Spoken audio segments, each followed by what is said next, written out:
What is and is not spam? Hi everyone, Leo Notenboom here for askleo.com. One of the most important tools, almost the only tool we really have when it comes to fighting spam, is using the mark as spam or mark as junk button in our email program. But that does imply we have kind of a common definition on just what it means to be spam. And it may not always be obvious. I'm going to throw it into three categories. First, spam is email you didn't ask for. Now that's a pretty broad category, right? There's a lot of things that are obviously spam that are offers or attempts to fool you or scams or phishing attempts.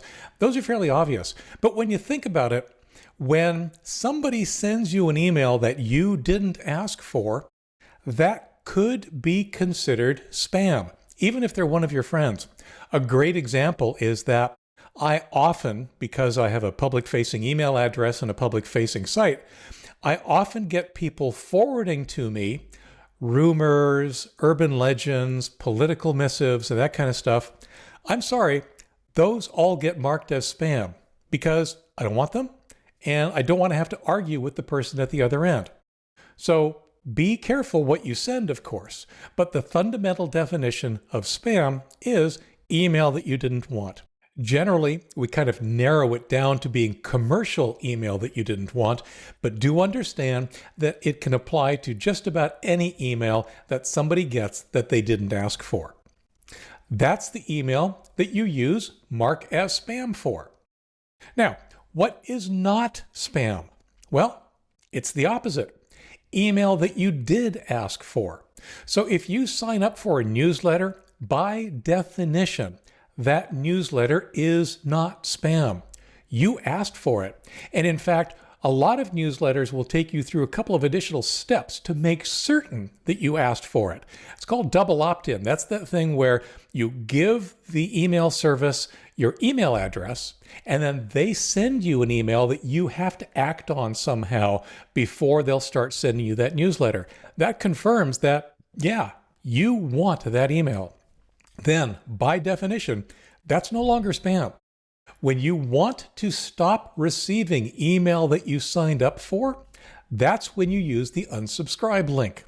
Or in the case of a business relationship, there are often options that will allow you to control whether they send email, how much email they might send, what categories of email they might send, and so forth.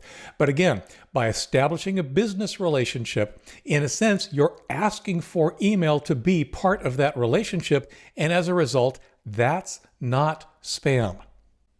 Now, what happens if you actually realize that, yep, I asked for this newsletter or I have this business relationship, so I'm going to hit the unsubscribe button. And the email keeps coming. That, by definition, is email you no longer want. It is email you undid your ask for, right? You said, I don't want this anymore. Therefore, any further email is email you didn't ask for, and therefore, yes, absolutely, that then is spam. So if I unsubscribe from some kind of commercial mailing that I once upon a time signed up for, and yet I continue to get emails, absolutely, I will mark them as spam because that's what they are. Now, here's the problem. If you accidentally or even intentionally mark as spam something that is not spam, remember, it's email that you asked for. Marking it as spam is the wrong first thing to do if you want to stop getting it. It can actually hurt other people who want to get that email. Of course, it hurts the sender of the email because basically you're taking a strike against their reputation. You're telling the email service they're sending spam when they are not. You may not care about the service, about that company. On the other hand, like I said, it can also impact other users, other people who actually do want that email. So please understand, if you're getting spam, know what spam is and mark it as spam. But if you asked for that email, or if it's a side effect of something that you have a business relationship with online, then please do use unsubscribe first. I get that it's complicated. We also say never unsubscribe from spam. That's why it's so important to understand what is and is not spam. It's confusing, but it is the way that it is. And by marking as spam and not marking as spam correctly, that's the tool we have to make the spam situation a little bit better, or at least, hopefully, prevent it from getting a lot worse. For updates, for comments, for links related to this topic and more, visit askleo.com/2505. I'm Leo Notenboom, and this is askleo.com. Thanks for watching.